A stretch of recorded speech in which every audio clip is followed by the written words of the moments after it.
Ladies and gentlemen, we are now live, and today I am joined by a very special guest, long time friend and classmate from North. Now, notice that I said North, not North. People that are not from Oh, North Philly say North Philly, but people from North Philly say North Philly. So, okay. good brother from North Philly, high school classmate, acting extraordinaire, and all those other good things. And his mom is absolutely amazing. Today, I am joined by the amazing good brother Reggie Gaskins of Holla at Your Boy Entertainment. And ladies and gentlemen, as always, welcome to a conversation with. Make sure that you are following us on YouTube, Apple Podcasts, and everywhere else that this is streaming. But let's get to it. So I am again joined by my good friend Reggie Gaskins. I have known this brother. Welcome to a conversation with Reggie. How long have I known you? Man, I'm going to say 38 years, something like that. Yeah, it's Something like that. wow. It's when you put it that way, man. That's a mighty long time. That's a mighty Right. long time. So how's everything? How's the acting world going? How's the acting world going?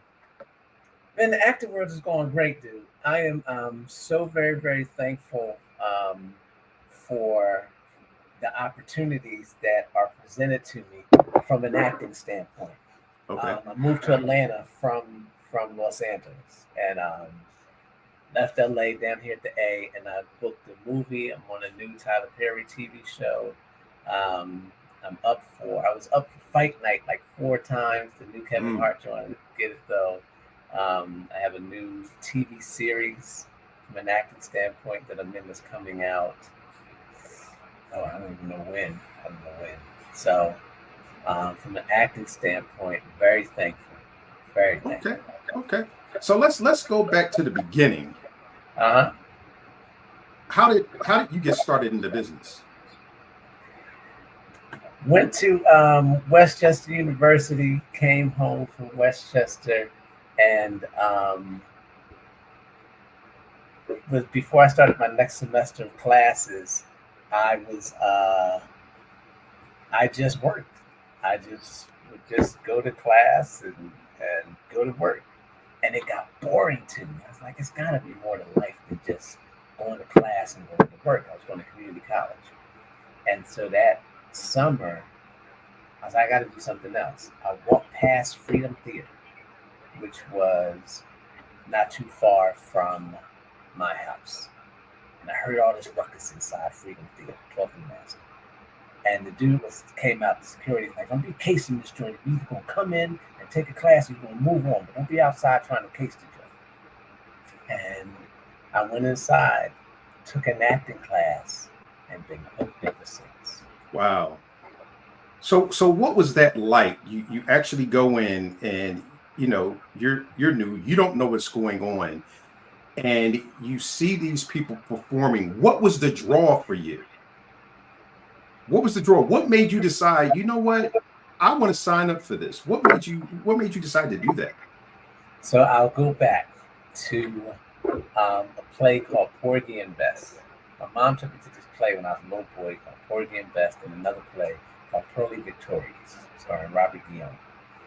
And I'm a little kid, and at the end of the play, I saw how the audience was applauding after the scenes. And I remember thinking, I want to be able to do something for people to applaud. Playing basketball at Dobbins and just playing ball, people, applauding or whatever.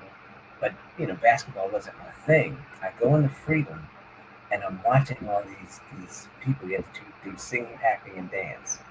And at the end of it, the teacher would applause. And I was like, I can do that. And I want that applause. I want to be able to do something that galvanizes people, audience, to say, yo, that was good. I applaud you. And that, for me, was the draw to be able to do something that people would say, that's good work. I appreciate that. And then it Oh, went further when I saw how people were affected by the writing that we as actors were doing. And it was like, oh, that moved me, and people being driven to tears and things like that. And I was like, I want to do that. I want to be in a position as an entertainer to have someone laugh out loud or begin crying because they're so moved. Okay. So you sign up. You sign up for classes. Yeah. What happens next? Because I'm sure you thought, oh, you know what, I can do this. Because you know what, I remember when I did my first audition tape, when I first started taking acting classes, and my teacher, Juicy McDaniel, God bless her, because she is one of the main reasons that I am where I'm in today. Right. And she tells us to go home and make a tape of a commercial. Look on television and pick any commercial and make a tape.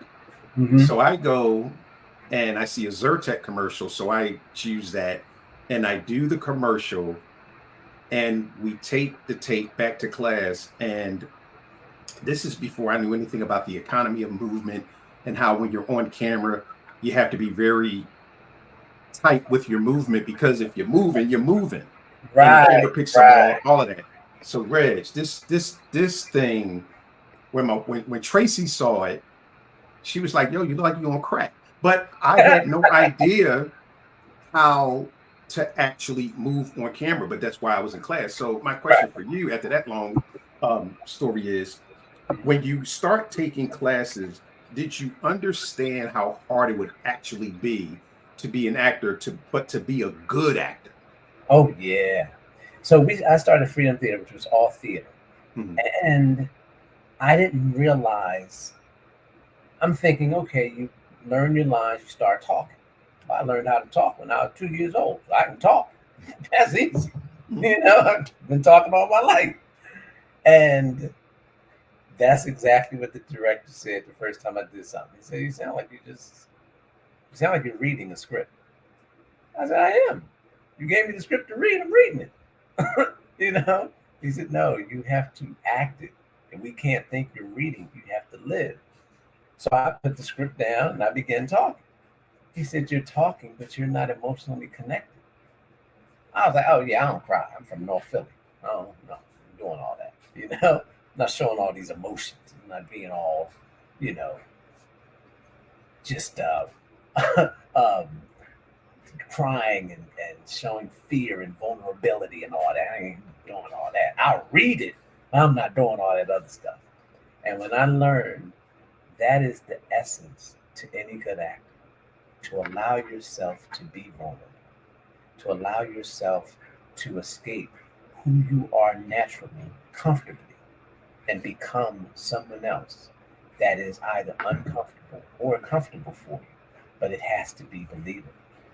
And I didn't realize how hard that was. I was like, yeah, this is more than a notion, And I said, no wonder people clap at the end of it, because they're watching someone put in that much work to make it that believable for them to say, I can see myself in that character.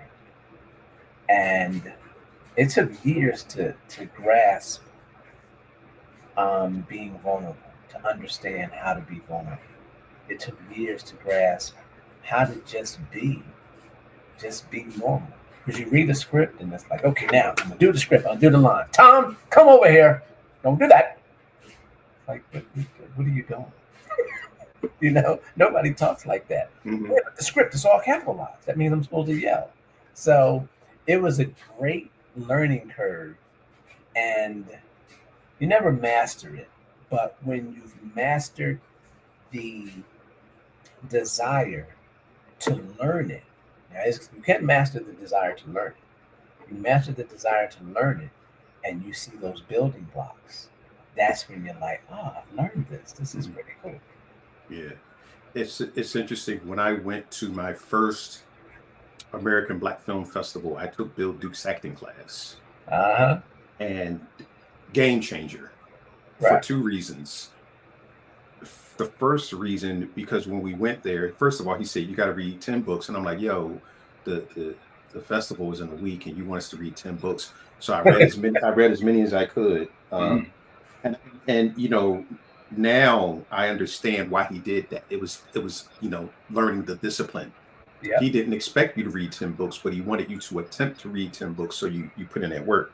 Right. And he had us do our monologues. And one of the things that he talked about with our monologues was falling backwards into darkness. Mm-hmm.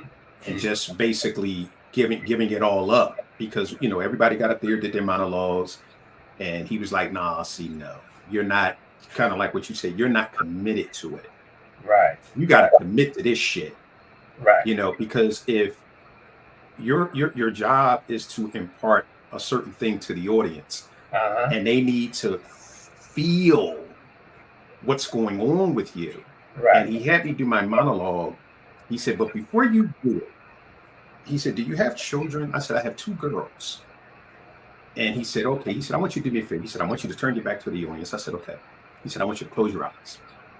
And he said to the audience, he said, what time is it? They said 2:55. He said, I want you to stand there until 3 o'clock. He said, nobody say anything. So I stood there at 3 o'clock. And he said, what time is it?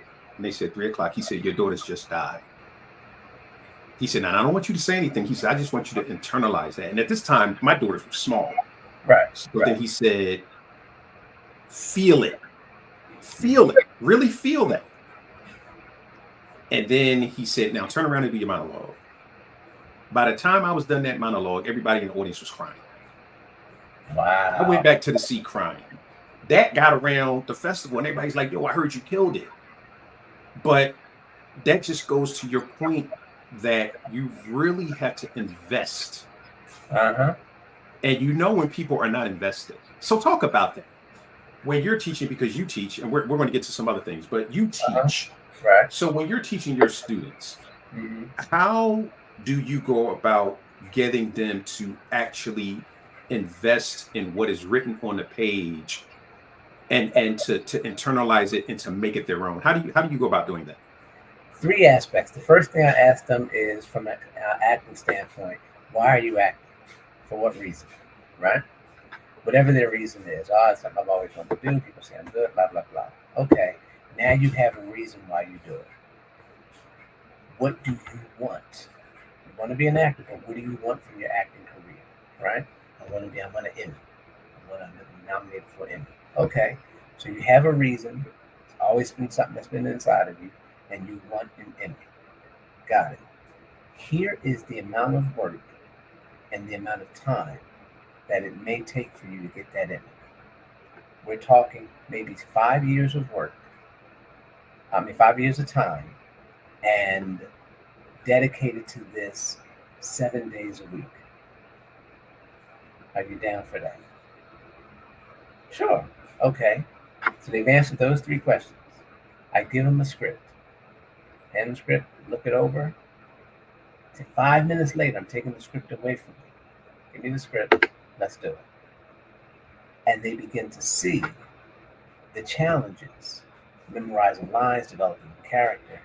And when you feel that challenge on yourself, and now you go back to your thought process, this is challenging, this is hard. And I got to do this for 5 years, every day. And at the end of it, I say, and you may never book a job in those 5 years. So, do you want to keep working? Or do you want to go back to Home Depot and finish ringing up some hammers? And for some people, when they realize how much work it takes, and then they implement it and see how difficult it is, they do say, you know what, this is a little bit too much for me. And some people are like, you know what, I'm up for the challenge.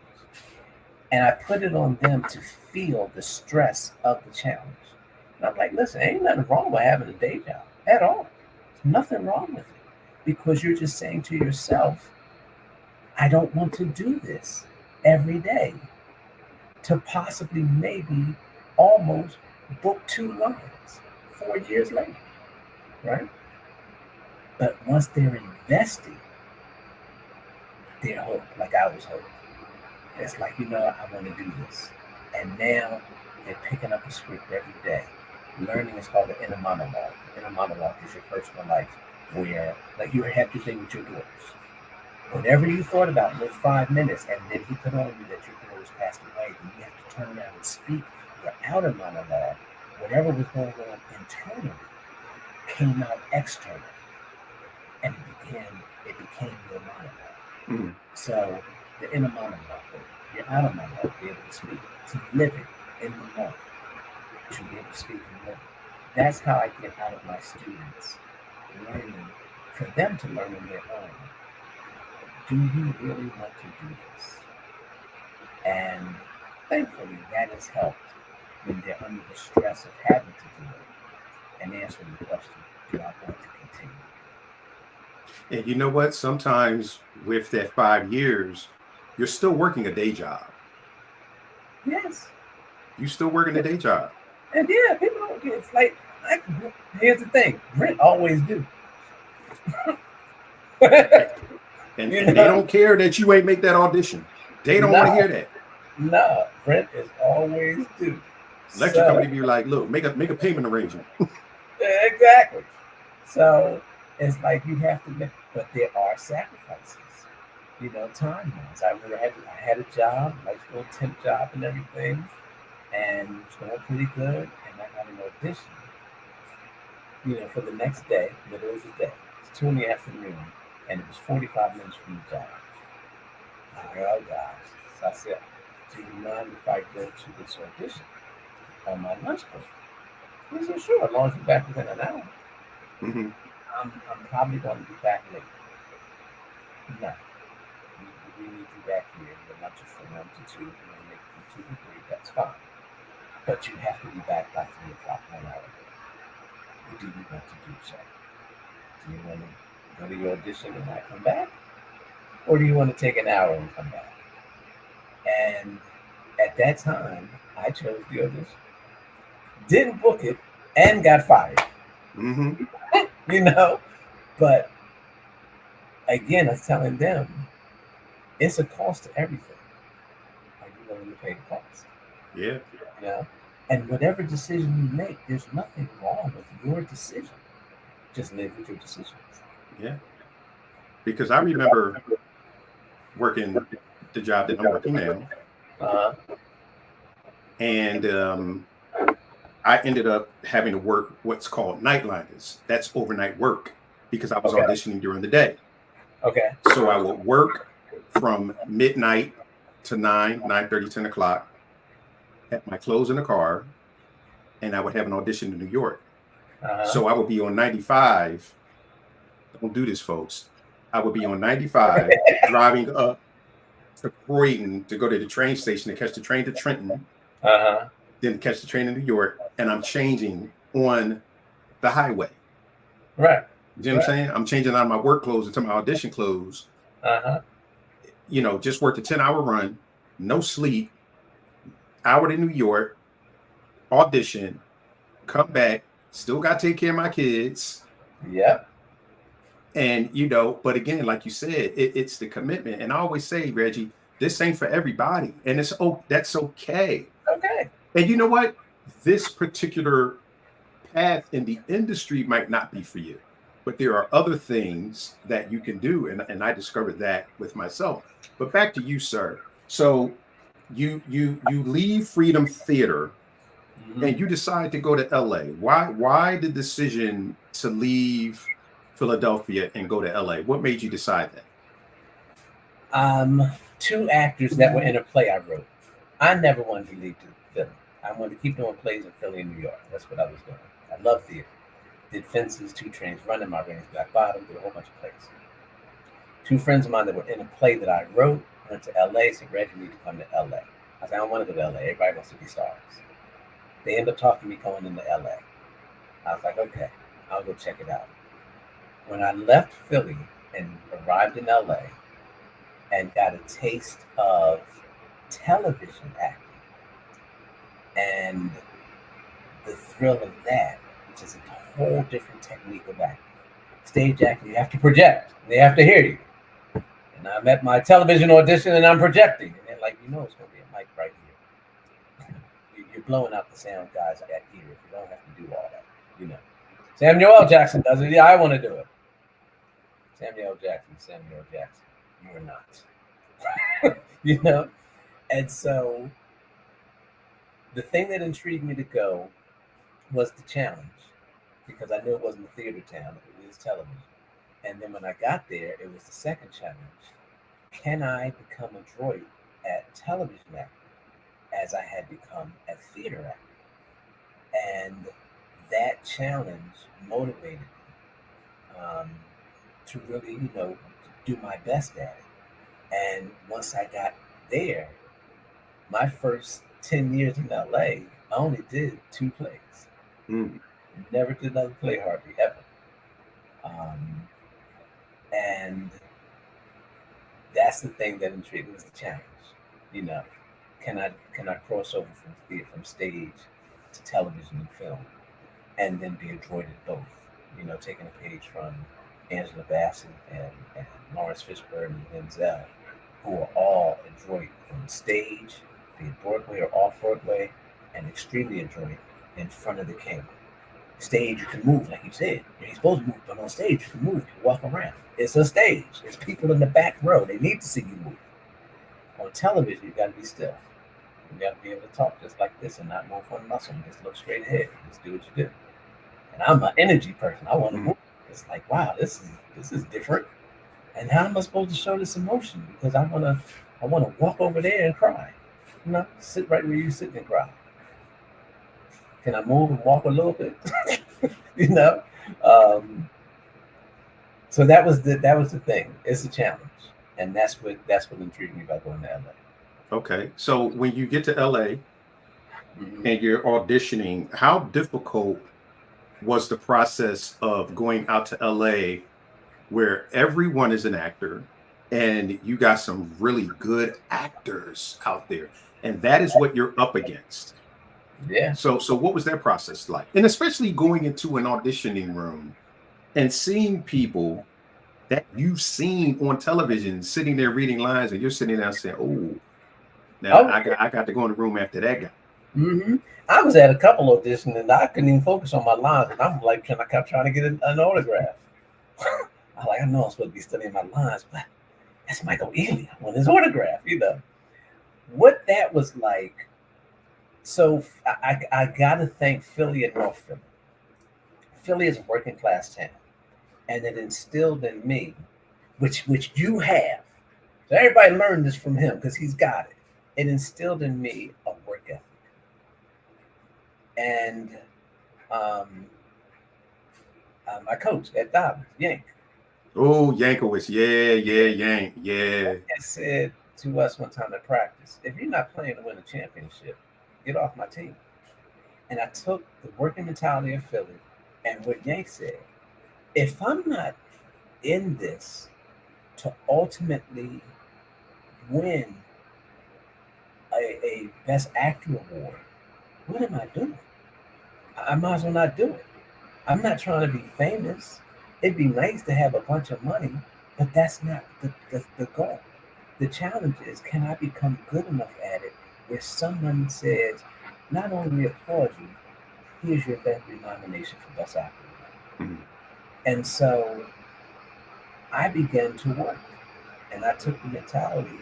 A lot of players say it today. Back in the day, with Julius Erving, he had said nobody's going to outwork me. And I love Julius and Reggie White, Jerome Brown, the Eagles. And I was like, I'm going to study my lines. I'm going to learn how to develop a character. I'm going to have an understanding that when 10 actors go into a room, most likely 10 actors are going to do the same thing. I want to be the one that does something different. So now it's 9 actors doing the same thing. But this actor right here did something different. I learned that from the actor studio from Robert De Niro. He said, do something different. Don't be afraid to try. So I never had fear. I was like, I'm going to try it. I'm going to go for it. Nothing to lose anyway. Let me try something different. And let me study. And I'd get my script, and I took a bunch of classes. And I take different things from classes, and I get my script, and I go to the park, and I'm talking to trees. Like there are other people, because I didn't really know a lot of people. I didn't talk to the tree, and I'd say my line, and then after the tree spoke to me, and I'd speak back to the tree. And I'm sure people with the partners like these homeless people out here crazy. They don't follow damn trees. Poor baby. You know?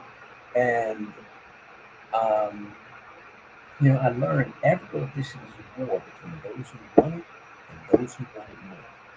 And you gotta ask yourself, every audition, how bad do I want it? How much am I willing to get into this script, develop the character, understand the story, develop the story, understand the scene, understand what is my purpose in the scene? What am I doing physically? Can I do this whole scene and never say a word, and you understand the entire scene? The other actors speak. I have lines, but I never speak a word. Can I still communicate everything I have to say without speaking? And all these different techniques. And I was like, I'm gonna learn this because when I go into that audition, it's gonna be a dogfight. Mm-hmm. And that's what Philly was. It was a dogfight. Not even like gangs of fighting people. Shoot, it's 5 degrees outside and snowing, and they're not shutting the city down. Mm-hmm. Go to school. It's a dogfight trying to get to school in the damn snow. There's a dogfight in the summertime. It's 100 degrees outside. People writing graffiti everywhere. Like, man, you gotta go to school. You gotta get to this. You gotta do that. It's a dogfight. On your job, it's a dogfight.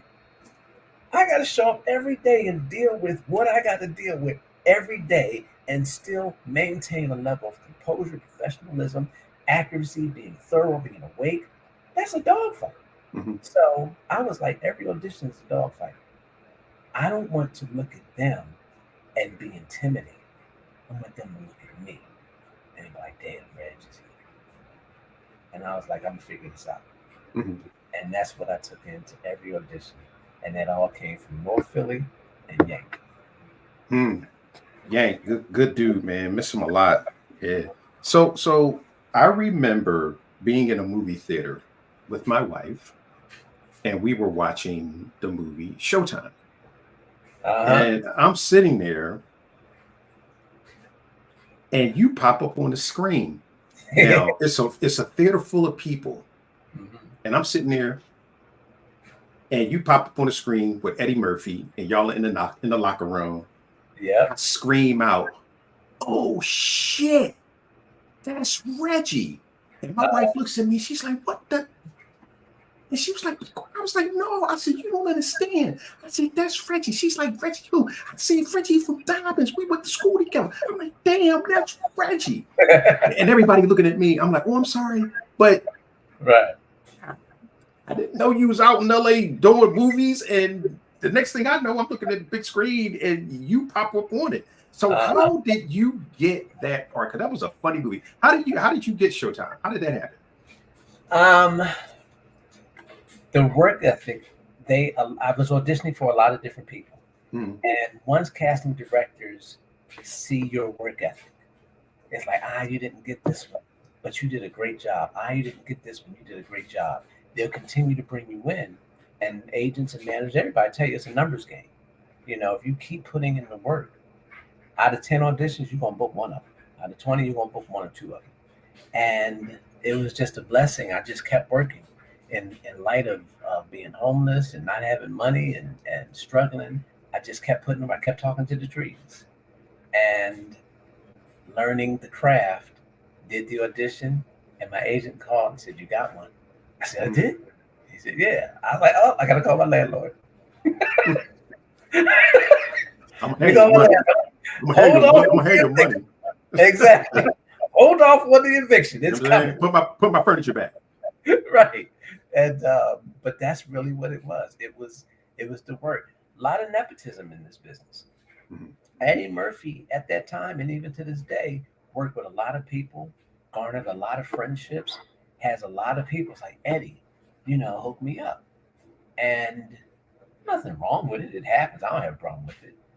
But sometimes and oft times, it's like, as much as I want to hook your friend up, this actor right here has been auditioning, steady, consistent, constantly ready for his lines.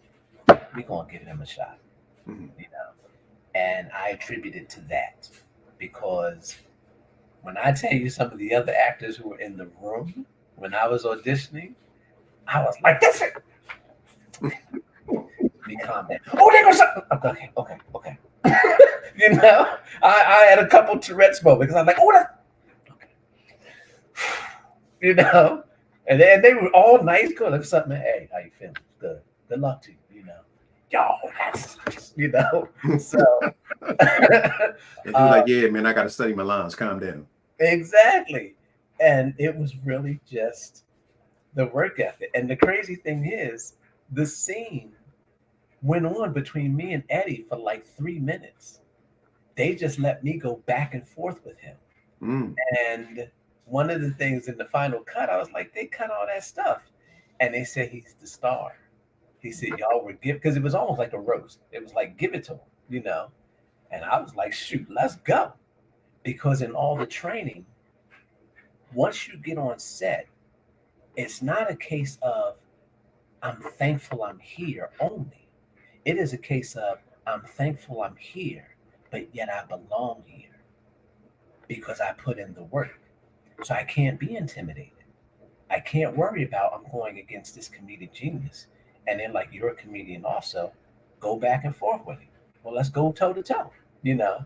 And all three of us, me and the other two, because the other two characters were comedians also, we all went at it, you know, and we got our shots. He got his shots. And my manager told me in the final edit, he said, y'all came with it, but he's the star. So they didn't want y'all, you know, hitting him so hard with what you hit him with. So they cut it. And I was like, look, my rent paid. I ain't get evicted, so I'm good. You know, he put my furniture back, so I'm straight. Exactly. But you said something really interesting, and we would talk about this a lot on Clubhouse, especially with actors. When I used to co-host an actors room, we always talk to actors about don't be so concerned about booking the job. Be more concerned about booking the room. Yeah. And you just basically talked about that. So can you go a little bit deeper into that? Again, when you're talking with your actors and they're so focused on that one job that they may lose sight of the bigger picture, that you may not be right for this part. But so can you talk about that a little bit? Yeah. You get an audition. It's like, oh man, this is a great opportunity for me. You know, it pays so much and I'll be working with this person. You're more focused now on the money that it will make you. Struggling actor, of course, that's important. You're going to be opposite Viola Davis or in a scene with Viola Davis. Oh, that's important. You know, that'll look good on my reel. And shoot, if I'm more opposite them, I got to look good. A lot of times, the first instinct is selfish instincts. None of those serve the script, the character, the writer, the director. None of those. Your job is to serve first the writer, second the character. You can reverse anyway. I got to serve the character first and the writer second, however you look at it. But if you make it selfish, where it's about you, you're doing a disservice to the character that you're supposed to play. In order to book the room, give respect to the character. Allow yourself to be comfortable in those moments where you're uncomfortable. The scene is an uncomfortable scene. Allow yourself to be vulnerable where you don't want to be vulnerable. I'm from North Philly. I've been through all this. I can't be seen crying and all sensitive, you know? Because you got to go back home for Thanksgiving. Right. You know? You have to service and do your job. At the end of the day, this is a job. It is not something that is owed to you. It is something you owe to it. I owe this character everything I got to make this character respectable, enjoyable, entertaining. It has to serve the script. When writers and casting directors who really know their job and are in this business see that, you've booked the room. When you come in, you got all this cologne on and you're so well shaved and you're perfect in your dialogue and you're looking at everything and you're doing the lines, you may be doing a great job. But it's like, yeah, but the characters, it's good, but the character has so much more to him. Mm-hmm. And you're not giving me that. I don't need to, because you know, and I'm across from Viola Davis. We're going to play the character in the role this way. Okay, next. Thank you. Thank you. Next. You know, you can't make it selfish. Do your job. You, when anybody goes to work, even when you work for yourself, you're going to work for someone, which means you have to be respectful to the person that's paying you. So if you work for yourself, you don't want to go to the mirror and owe yourself an explanation because you took half the damn day off from work and didn't get your job done. You know what I mean? If you work for someone else, you definitely don't want to be called to the office like, Rez, they need to see you. God dang. Oh man, I know I took 2 hours for lunch because I had this audition. You know, I owe them an explanation now because I didn't take what they're hiring me to do seriously. Personal. Because I'm selfish. I'm gonna do this for me to get what I can get out of it. Nah, you're a trained actor. You do this for the character you're hired to play, for the writer that wrote it, and for respect for the director who got the job to direct it. That's my job. When you do that, you've booked a role. So let's talk about the Restraining Order. Phenomenal film. And I did not know that that was your first film ever, as far as a feature film, writing it, direct. So how did Restraining Order come about? Because that was a good movie. You had some real good people in it. That was a phenomenal film. Yeah. And I'm not saying it because I like you. Thank you, man. Restraining Order. So Hollywood saw me as a comedian, which was interesting because I came from Freedom Theater, and you know, I think I was understudying Fences at the time.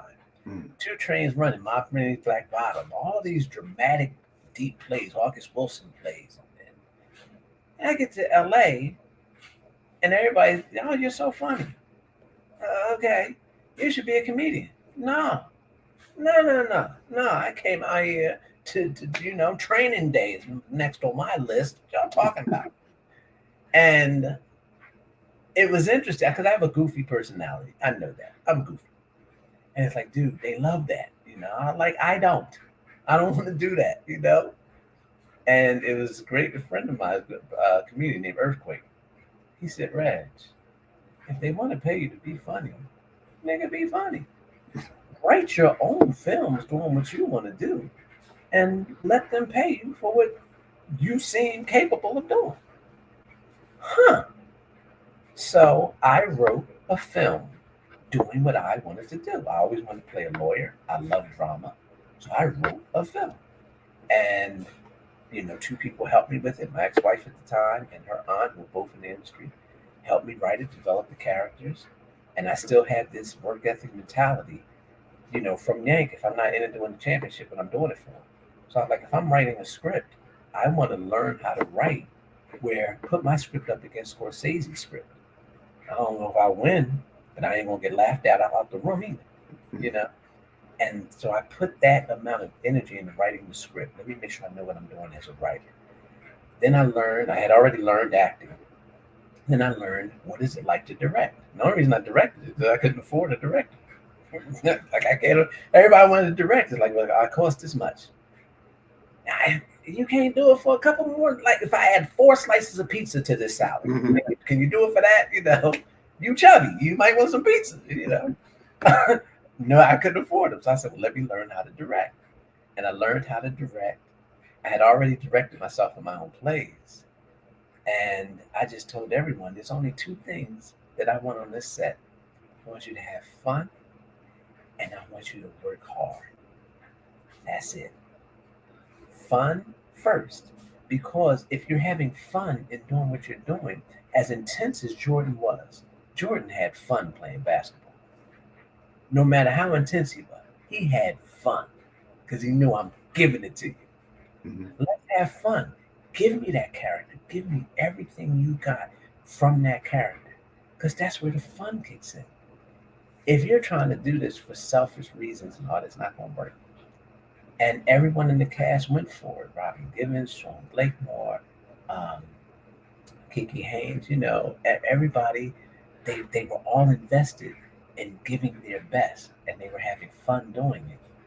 And then it turned out to be an award-winning film that earned me my first NAACP Image Award nomination, all because we were invested in being the best we could be as an actor, writer, script supervisor, wardrobe, um, and that's how that film came to be from the beginning to the end, and I'm so thankful for it. So how did you get oh man, Will Smith's dad is a Uncle Phil. His name is escaping me. James Avery. James Avery. God Yep. rest his soul. Phenomenal Yep. actor. So how did you get such phenomenal actors with that being your first film? You get James Avery and you get Robin Givens. Now you were friends with Sean. Correct me if I'm wrong. You were friends with Sean. No, I had just met Sean. Oh wow! So that was your first time. Okay, so then how did you get all three of those? Because those are some nice actors. The way that worked out is this is gonna sound funny. I'll go the Hollywood route. Two things. They liked the script. Okay. Even though it was a first time writer, it's like, hey, we really like this script. It's really well written. And I knew that was important. The second aspect of it was the money. They were like, I was like, I really want them in my film. I think they can really bring the characters to life. And the agents are like, well, James really likes the script. How much you offering him? Well, would he do it for scale? No. But thank you. Well, hold on. Let me holler at Robin right quick. Robin, James wants to do it, and he kind of want to work with you. Well, how much would you do it for this amount? No, but thank you. Okay, hold on. And I had to go back and forth between my investor and their agents to work something out. Robin came on board first, and we paid her not what she asked for. She worked with it. She didn't, her quote was high, but she liked the script and the fact that she was the lead, and she liked it so much. She came on board and dropped her rate. Once I got her, and people were so, okay, Robin signed on. They must have a couple dollars. It ain't Spike Lee's people, so I know it ain't paying that much, but they got a couple dollars. And my investor was willing to pay as much as he could. He said, if I pay them, are you gonna have enough money to make it? No, we need more money.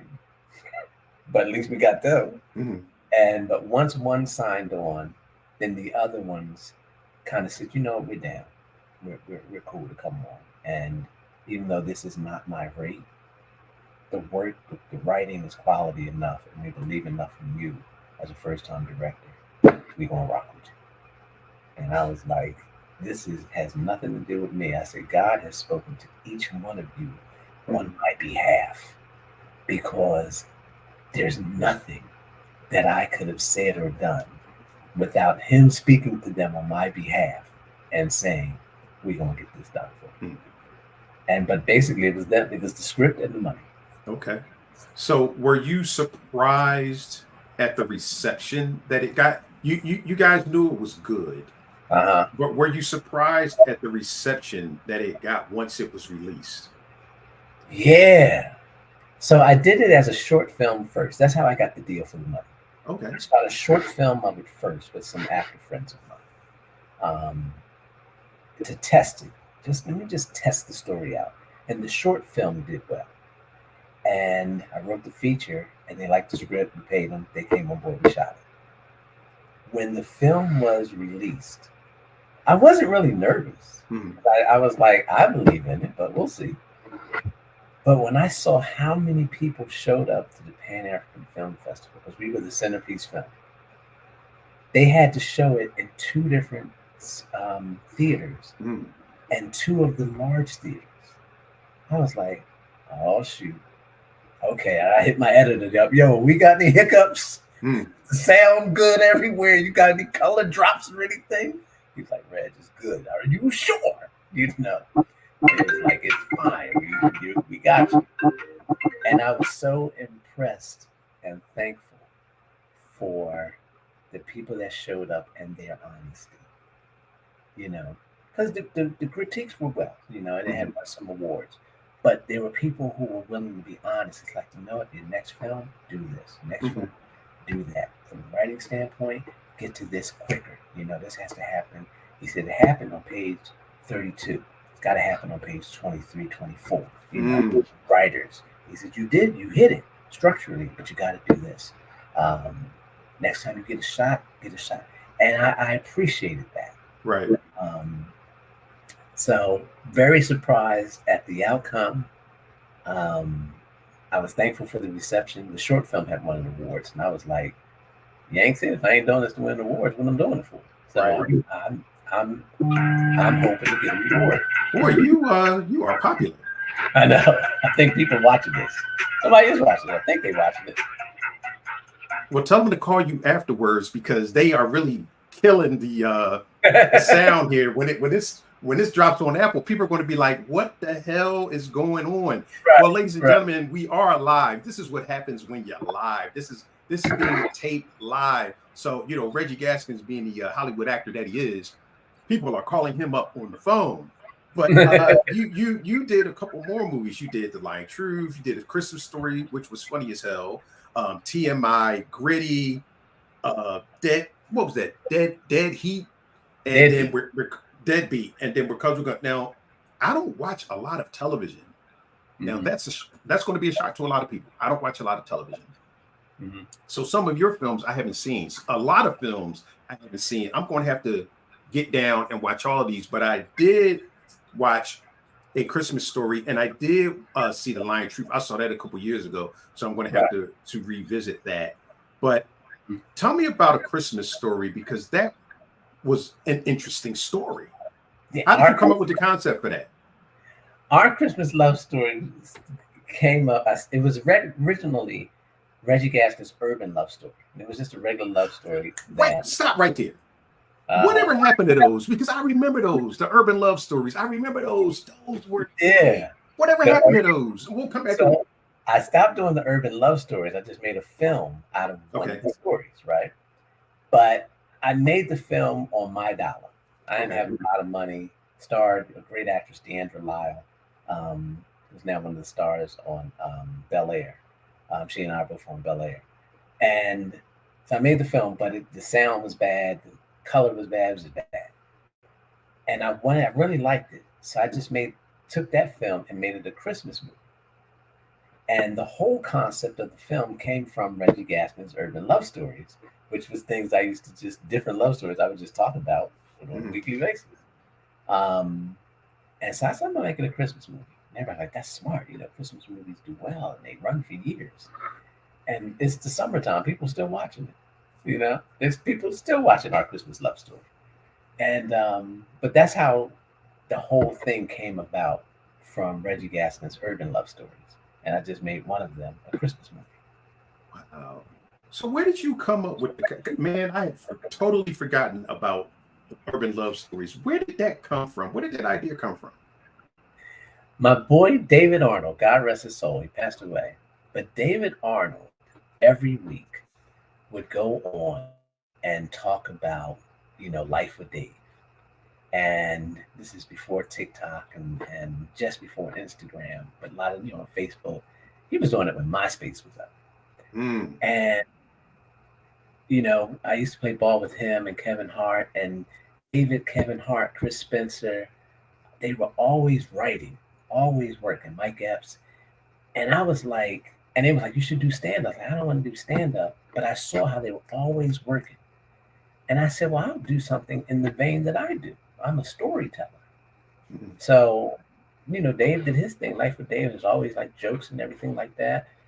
Corey Holcomb used to do stuff like that, but it was always jokes from the comedic standpoint. So I did mine as a storyteller, as a film and television storyteller, writer. And that's how urban love stories came about. Just learning from, I tell my sons, surround yourself with the sick and the hungry. People are sick of being average and hungry enough to do something about it. All them brothers was like, I'm not average. I'm sick of this, And I was like, I'm sick of this. I want to do something about it. And that was my doing something about it, to not just be an average storyteller, but an interesting one. It's like, I don't know where it's going to go. I can never guarantee the outcome. I can only guarantee the work ethic. I was like, let's try it and see what happens. and it turned out to be a feature film and then a Christmas movie feature film. Well, I really enjoyed those, man. I would love to see you bring those back because Somebody asked me to bring them back. say it again. Somebody asked me to bring them back, so They were I'm good. thinking. I really, me and Trace used to watch those. They were really good. We really liked them, man. It was a nice spin on Black love, and it was different. And we're a little older now, so I'm sure the type of flavor that you would bring to something like that would be totally different than a lot of the things that you see now. Because that's one of the reasons I don't watch TV, because there's really nothing on television that interests me unless it's Game of Thrones. So that is what it is. It is what it is. You know what I'm saying? But you have a project that is in the works that I actually sat in on the table read. Yeah. So can you tell us about that? I'm auditioning. I'm getting back into acting, just to let you know. Okay, all right. I'm getting back in because I'm retiring in December. So yeah, brother, I'm retiring. Yeah, it's time. So I'm getting back into it. So a little cameo. Put myself out there. But tell us about that new script that you got going on, that new movie that's in the works. All right, well, here we go. In recognition on the eve of the Alabama brawl, if I had on my hat, whoop, here we go. The film is called Can This Love Last?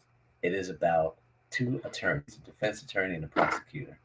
Both are having trouble finding love because their trial schedules are so demanding, and preparing for trial is so demanding. And when they date, the people's like, you never have time for me because you're always on trial.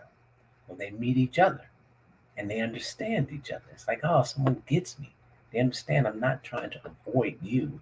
I just work. And they get each other. And now they have a growing relationship of love. And as two attorneys, one's a defense attorney, one's a prosecutor, they find themselves on the opposite side of the law. And now have to navigate their job and their love to find out, can this love last? It is a great script. I've done a reading in Philly, did one in Atlanta, and one in Los Angeles. It has been vetted by industry professionals, and it's ready to go. I already have a deal for it. I already have it set up to stream. I have everything but the financing, and that is the biggest issue. I mean, for all filmmakers, but if I keep it racial, African Americans, we have the toughest time finding funds to make our projects. And then even after we get them made, it's still sometimes tough to even get it out there for the purpose of even making a couple dollars. Doesn't mean we should quit, but we've got to just keep trying to tell our stories. And so it's ready. I have everything in place. I have a crew in LA and a crew here in Atlanta. If I'm funded, I could be shooting 2 weeks after the funds come in. And again, that's that Philly work ethic where I'm always prepared as a filmmaker, so that if someone invests, they're not like, okay, it's been a year, you ain't done nothing yet. It's like, no, it's been 2 weeks and cameras are rolling.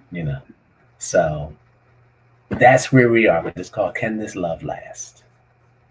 Yeah, Courtney Lene said it was a great script, and it was. Again, I'm not saying it because I know you. It was a really good script, and it kept you engaged. It kept you engaged, and the feedback. I'm sure you got some phenomenal feedback from the people in Atlanta and LA, because you got some really good feedback from the Philadelphia crew that actually sat in on the script. But the thing, and not giving anything away, but the thing that I liked about the script was the fact that you had two very intelligent people. There's nothing wrong with other characters. I get that, but I like seeing intelligent characters, and I like seeing people even handle their differences in an intelligent, forthright, intelligent manner. You know, I'm at a stage of life where I'm not going to watch something that's basically going to clog my mind with weeds. I'm just not going to do it. You know what I'm saying, Reg? Because time, you know, time is the one thing you can never get back. And, you know, I'm not going to sit there for an hour and a half and 2 hours and watch some bullshit. I'm just not going to do it. So when I was, you know, at the table read, you know, listening to the script and, you know, we got to talking, I was really excited. I was like, yo, this is going to be really good. And the way it ends is very intriguing. I like that. So, you know, if anyone is listening, you got some money, shoot the brother some money. Look, here's the thing, ladies and gentlemen. People have a track record, and if you go look at his past track record, this is what I always tell people. Don't take my word for it. Don't take Reggie's word for it. But here's what you do. Google him and look up his body of work. And let that be the determining factor. Let that be the deciding factor. If you say, well, I don't know about this guy. All right, fine. Look a brother up because the work is there. So with that, because we're almost done, and this has been absolutely phenomenal. We're going to have to do this again. Where can people find you? And more importantly, where can they find everything that you've done up to this point? Where can they find that stuff? On Peacock, I have 3 films streaming: Restraining Order that we talked about earlier, The Lying Truth, which you saw, and Our Christmas Love Story are all streaming on Peacock. On Amazon, you have Because We're Done, which is streaming. TMI is streaming on Tubi, and I believe Amazon Now also, as well as Gritty, also streaming on Tubi. And Deadbeat is on Aspire. Oh, and Our Christmas Love Story is on Aspire as well. So Peacock, Amazon, Tubi, Aspire, and Freeview. Okay. You can go to any one of those, and you'll see at least 2 of my films. So let me explain that, ladies and gentlemen. The way streaming used to work when it first came out, especially with Amazon, anybody could get anything on those platforms. It was just the way it was. It was just the way it was until Amazon did a massive purge because they pushed out a lot of, you know, just crappy content. So if you can actually get your content on a streaming platform, your content has to be good because the competition is so extremely fierce because you're dealing with a global market. So you have all of these filmmakers, you know, trying to get their content in the same space. So the fact that this brother has so much content out there should tell you about the body of the work and the quality of the work. So I highly recommend and encourage everybody to go, you know, check it out and again, make the determination for yourself. And then after that, you know, write the brother a check, you know, be a producer. That's the way it works. So where can people find you? My Instagram, Facebook, and X is all my name, just Reggie Gaskins. Okay. So you can find me there. And I got one caveat. Please. TMI. It's on Tubi. We are now in talks of having TMI turned into a television series. We're attaching a showrunner and a network. So I still need people to go back and continue to watch TMI as we're still wrapping up these conversations and these negotiations. It's gotten past the first hurdle. Okay. I got 2 more hurdles to cross before we're greenlit for a TV series. I don't know where, you know, we're aiming for Netflix. Okay. But TMI is one of those shows that has sparked the interest of showrunners. That's beautiful, man. That's beautiful. We need the audience to like, keep watching. TMI on Tubi. Go ahead. You know, look, y'all watch everything else on Tubi with the boom mic all in the camera. You see some stuff on Tubi, you're like, did they actually post that? Did anybody watch this and post? Did they see that? Right. You know, I mean, look, God bless you because it takes a lot to make a film. Having made a couple, I know how hard it is to make a film. So congratulations on making your film. But production value and commercial viability is so extremely important.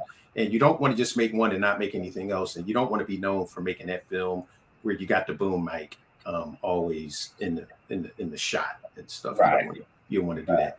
So, last question: what advice would you give anyone deciding that this is the thing that I want to do? What advice would you give them on where to start? I would start with first believing in yourself. No one should believe in you more than you believe in yourself. So I would start there. We as actors, we get in our head, we get sensitive, like, oh, I'm not that good. Once you have that belief, the second thing is recognize you were not designed to be average. Being average is a choice. Being phenomenal is a choice. But designed to be average is not what you were designed for. So now you have to recognize I'm going to choose not just to be excellent, push past excellent and see what phenomenal feels like. Once you recognize that, I believe in myself, I'm going to push past just trying to be excellent, I'm going to be phenomenal. Prepare yourself for the work. Do not prepare yourself to get rich fast. All people go on TikTok and they're making millions of dollars. That's possible. If that's the road you want to take, recognize that's a choice. But are you going to be the respected actor that you may want to be, the respected writer, respected director, because you're trying to get fast money and fast fame?